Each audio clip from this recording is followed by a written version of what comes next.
Hello and welcome to our show. The Florida State Seminoles in front of nearly 62,000 fans at Bill Campbell Stadium Saturday night spot the Clemson Tigers 21 points. And, Coach, you just can't do that against the number 10 team in the country and expect to win a ball game. Well, I tell you, Gene, they were a lot better than I thought. I thought they were good. They beat Furman so bad that you still couldn't tell how good they were because you know how good Furman was.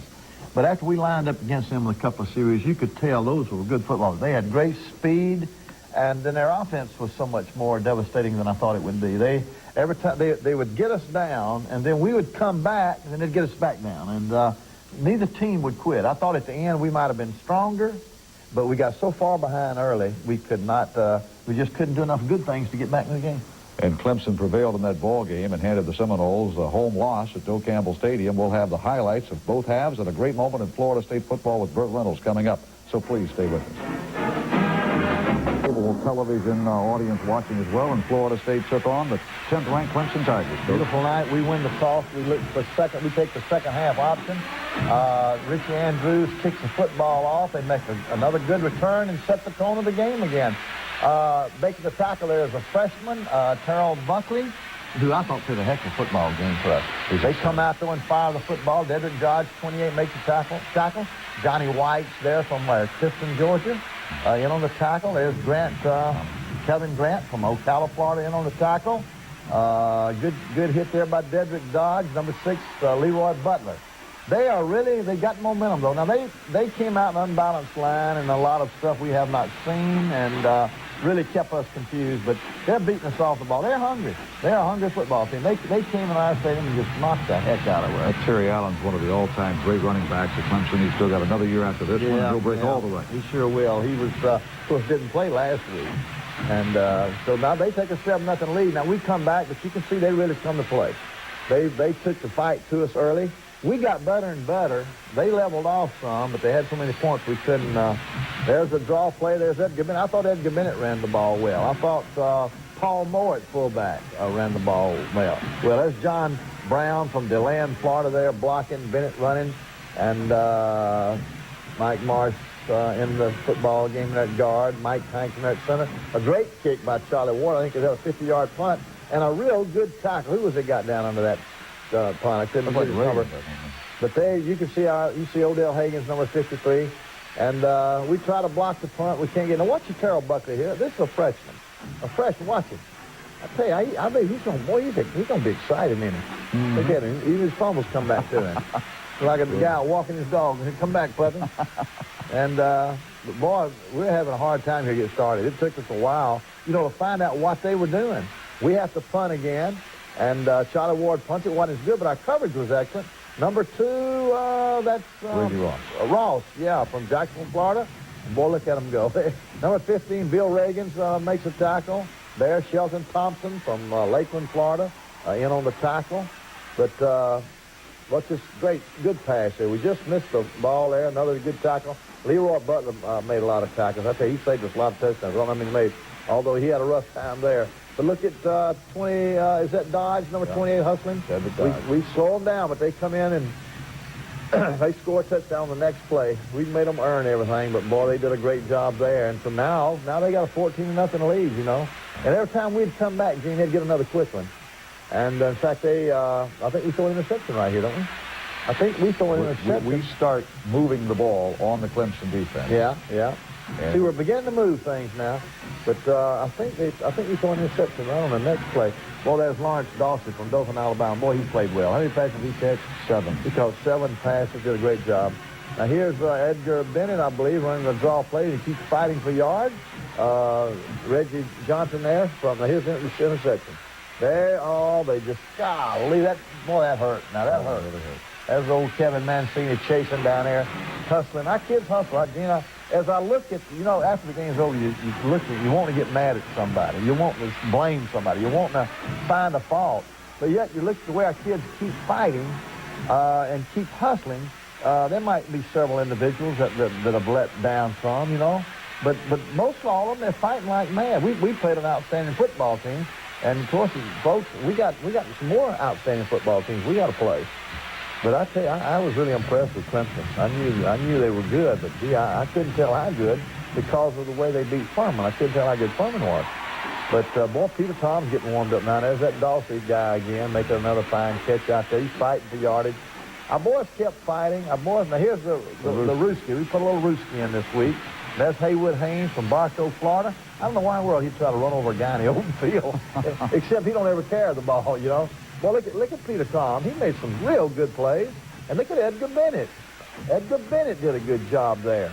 Our backs did so well. Look at here. There's Dexter Carter, who I thought played a good game. Paul Moore played a good game at fullback. Chris Parker played well. We played a lot of young people. And there's Dexter Carter scoring a touchdown there. And now it's 21-7. But look what happens now.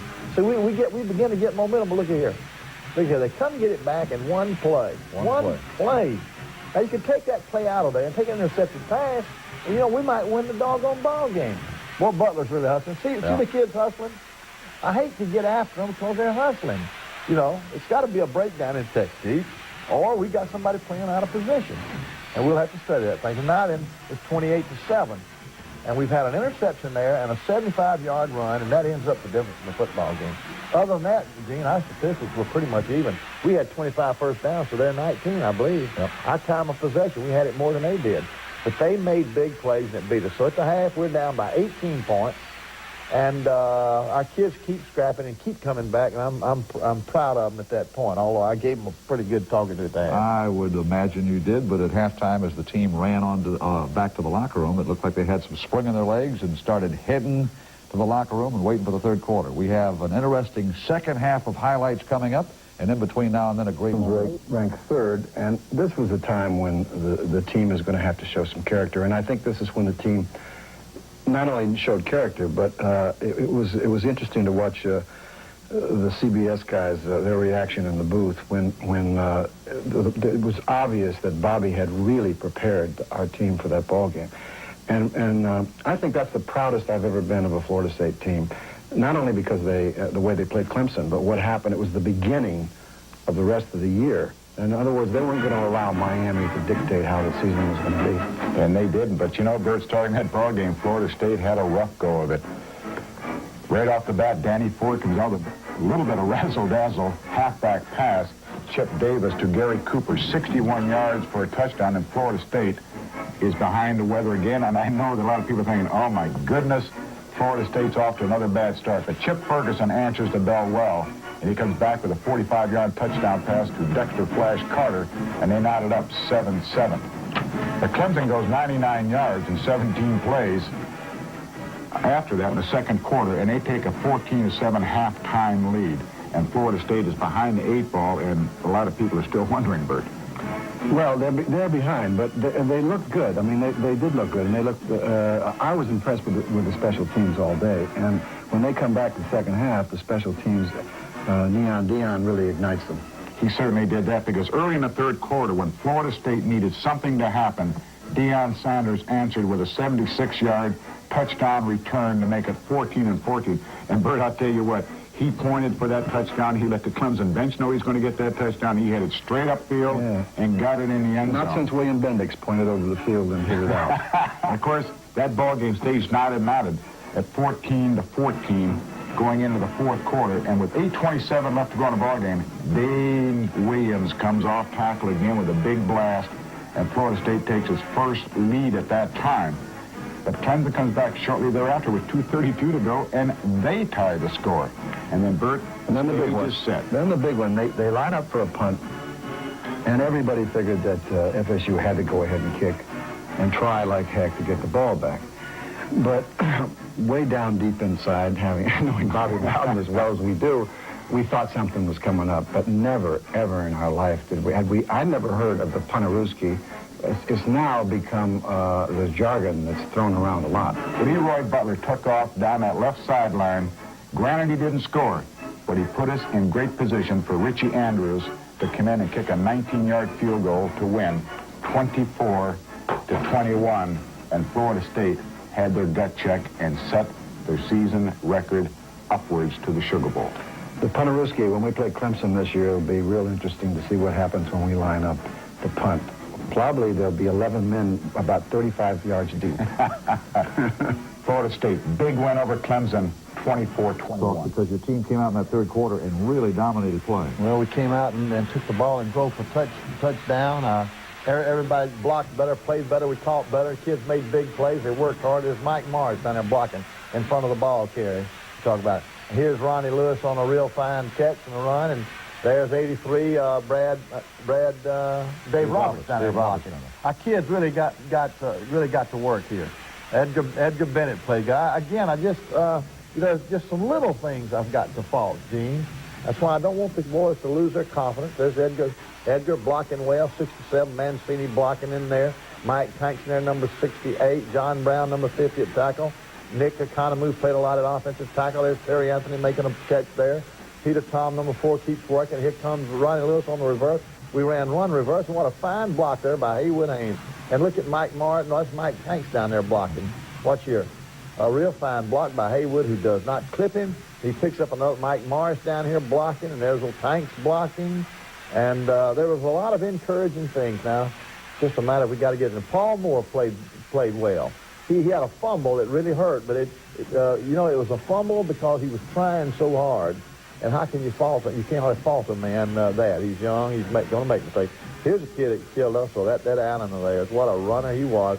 Got 130-something yards. Morocco did a good job. And there's Keith Carter. Keith Carter, a linebacker from Miami. Odell Higgins nearly got through there. But they kick a field goal. I say we stopped them, held them to field goals there late, but they had the lead. We could overcome. Every time we'd pick back away at it, they'd come back and make a play. This was a game where you had to have momentum. Shannon Baker there, a freshman, playing for us. Edgar Bennett running at fullback there. Number 70, Tony Yeoman from Jessup played well. Charlie Ward averaged 42 yards a punt. He can punt better than that one there, but he still averaged 42 yards a punt. And how long has it been since we've had, we missed a tackle back there. However, Leroy Butler, number 6, comes up and makes a good one. See, our kids are fighting hard. There's, looked like Keith Carter that came through. And nice tackle there, nice tackle. Looked like Kevin Grant made the tackle. And we stop them here where they have to kick a field goal. Number 15 there. Bill Reagan from Live Oak. I know his mother and dad were at the ball game. They always are. Big Joe Ostazuski on that time. Yeah, both of the Ostazuski, number 74 and 75, I thought played well. You know, there's just a little something missing. We've got to find out what that is.